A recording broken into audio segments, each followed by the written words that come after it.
पहला वोट उपराष्ट्रपति चुनाव के लिए प्रधानमंत्री ने डाला है और वो हाथ जोड़कर जो सभी अधिकारी हैं अंदर, जो इस पोलिंग जिन्हें ऑफिसर्स कहा जाता है वो अंदर मौजूद हैं, उनकी तरफ हाथ जोड़कर अभिवादन कर रहे थे, क्योंकि एक प्रक्रिया है और इसमें ये सभी अधिकारी लगे रहे हैं। ये शाम तक चलने वाली है। प्रधानमंत्री आए हैं और बतौर देश के प्रधानमंत्री भी, और यहाँ बतौर सांसद उन्होंने अपना वोट डाला है और उसके बाद वो यहाँ से रवाना हुए। ये अंदर की तस्वीरें आ गई हैं।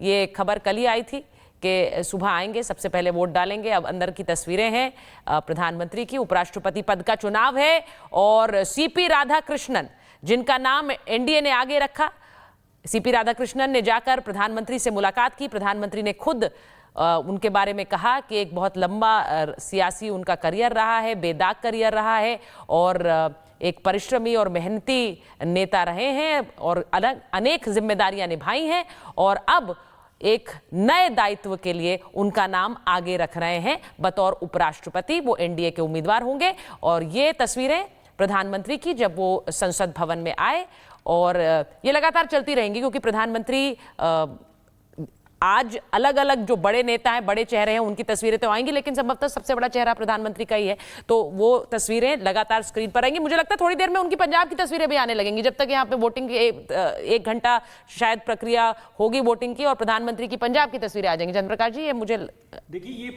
अनुमान है मेरा। देखिए, कुल मिलाकर सारी अब इसमें चुनाव में परिणामों को लेकर कोई सस्पेंस नहीं है। सारी पोस्चरिंग, मैसेजिंग, इस तरीके की बातें हो रही हैं कि किस तरीके का संदेश जाएगा।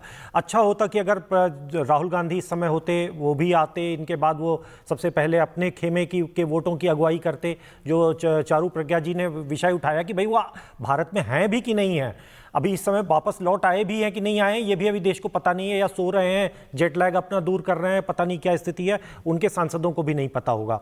तो अब देखिए, इसमें बात होती है कि अगर एक युद्ध, अगर आप एक चुनाव लड़ रहे हैं, एक आमने सामने का एक आपका मोर्चेबंदी है, तो वो मोर्चेबंदी दिखाई भी तो दे। वो मोर्चेबंदी दिख कहाँ रही है? आप पूरी एनडीए एक तरफ है, एनडीए का पूरा एक कुनबा एक तरफ से दिख रहा है, पूरे विपक्ष में एक अभी तक हमने चेहरा जो तमाम वीडियोस में दिखा है वो रामगोपाल यादव जो है वो अपनी लाल टोपी पहने दिखे, और बाकी किसी तरह की कोई उनकी एक पोस्चरिंग होती है, एक राजनीतिक रूप से आप दिखाई देते हैं, वो आपकी विजिबिलिटी इसलिए नहीं है क्योंकि आप हो ही नहीं। अच्छा, ये जो बात कह रहे हैं कि वहां पे विपक्ष के सांसद कौन नजर आ रहे हैं आपको, अब ये भी एक तस्वीर होती है संजीव जी, इस पर चर्चाएं होती हैं कि आपके अंदर एक उत्साह, एक जज्बा है, भाई हमारे उम्मीदवार हैं, उन्हें जिताना है, उनके लिए समय पर पहुंचकर वोट डालना है, एक जिज्ञासा नजर आती है। वहां पर वो है ही नहीं संजीव जी, ऐसा चंद्रप्रकाश जी कह रहे हैं। सुचारिता, आप बताइए कि चुनौती किसके लिए है? विपक्ष के लिए चुनौती है या सरकार के लिए चुनौती है कि इस इलेक्शन को जीत के दिखाए? नहीं, इस वक्त तो मुझे लग नहीं रहा चुनौती ज्यादा है। चुनौती तो सरकार के लिए है, तो ज्यादा नहीं लग रही है अभी। और आंकड़े बता रहे हैं, के हिसाब से कह रही हूं, जो स्क्रीन पे आंकड़े दिखाई दे रहे हैं, वो आश्वस्त है कि मॉरल विक्ट्री नहीं की होगी।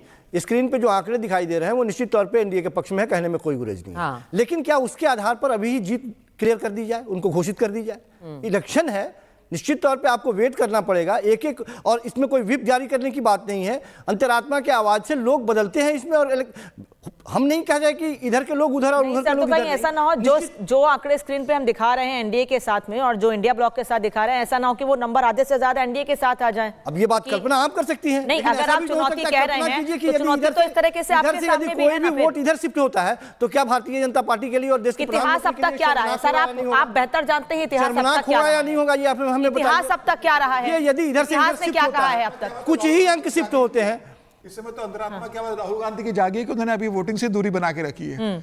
उनको लगता है शायद, और आप तो कह भी रहे थे कि प्रधानमंत्री जैसे पहले वोटिंग करने के लिए पहुंचे, आप तो सर कह भी रहे थे समीर जी कि जैसे प्रधानमंत्री पहले वोटिंग करने के लिए पहुंचे, उम्मीद करते हैं कि राहुल गांधी अपने नेता, क्योंकि प्रतिपक्ष हैं तो अपने नेताओं को लीड करते हुए आगे आएंगे और पहले वोट आना चाहिए था। अभी तक सोनिया गांधी भी नहीं आई है भाई, इंतजार कीजिए, इंतजार तो कीजिए थोड़ा सा। ठीक है, चारू जी के पास चलते हैं एक बार। चारू जी, सवाल बहुत सारे उठाए जा रहे हैं, आप सुन रही हैं, अंतरात्मा, और ये कहा जा रहा है लोकतंत्र को, देश को बचाने के लिए चुनाव है। ये हम बार बार चुनाव के समय सुनते हैं, लेकिन it all boils down to the number game. अंक गणित क्या है, वो इस वक्त आपके पक्ष में है, एनडीए के पक्ष में है? देखिए, जिस तरीके से अभी जो विपक्ष के फेवर में बोल रहे थे मेरे भाई, वो कहते हैं भाई at the end of the day ये तो चुनाव है ना, चुनाव को चुनाव की तरह लिया जाता है। तो हम भी तो यही कह रहे थे कि बात ये नहीं है कि चुनाव बड़ा है या छोटा है, बात ये नहीं है कि इस समय एनडीए के नंबर्स बहुत ज्यादा झलक रहे हैं, बात ये नहीं है कि ऑपोजिशन के खेमे में पहले से ही फ्रैक्चर दिखाई दे रहे हैं, बात ये है कि आपकी सीरियसनेस, आपका कमिटमेंट कितना झलक रहा है। सबको मालूम है, सुनिश्चित सा ही समझिए कि एनडीए के कैंडिडेट की जीत होने जा रही है और राधा कृष्ण जी हमारे नए उपराष्ट्रपति बनने जा रहे हैं, ये मानकर ही चलिए आप। नंबर इधर उधर हो जाएगा शाम तक, हमको तब पता चलेगा, लेकिन सीरियसनेस क्या आपको दिखाई दे रही है? कहाँ है विपक्ष के नेता?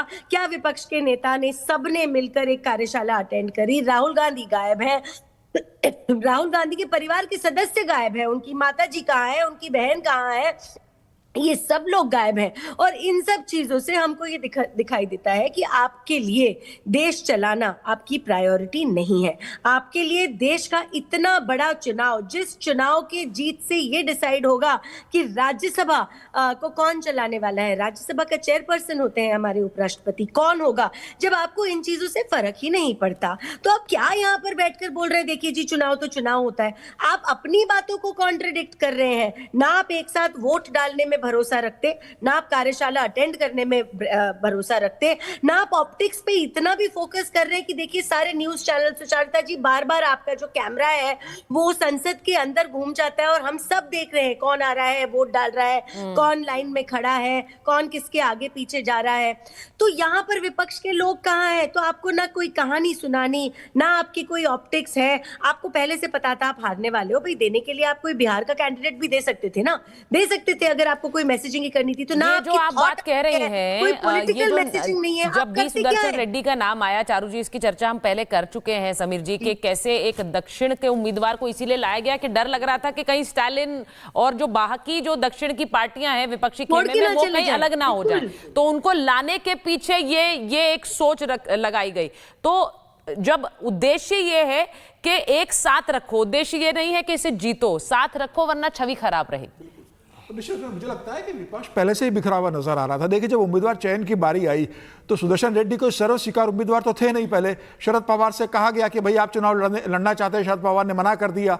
ममता बनर्जी से पूछा गया, ममता बनर्जी ने कहा भाई कांग्रेस जिस उम्मीदवार को तय करेगी उसको मैं समर्थन नहीं दूंगी, ऐसा उम्मीदवार लाओ जो किसी भी राजनीतिक दल से संबंध नहीं रखता हो। तो फिर कहीं से ढूंढ कर सुदर्शन रेड्डी जी को ढूंढा गया, पूछा गया, उनको तैयार मनाया गया और उनको लाकर खड़ा कर दिया गया कि भाई आप चुनाव लड़ लीजिए।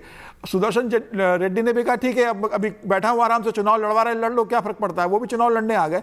तो मुझे लग रहा है कि विपक्ष की एकता नजर नहीं आ रही थी। क्या राहुल गांधी ने अपने पार्टी को सांसद के विपक्षी नेताओं से एक भी ट्वीट किया कि सुदर्शन रेड्डी को वोट करना है? आप राहुल गांधी का ट्विटर अकाउंट देखिए पिछले 4 दिनों का, एक भी सुदर्शन रेड्डी के फेवर में नहीं है। क्या राहुल गांधी ने किसी से बात की विपक्षी नेताओं से?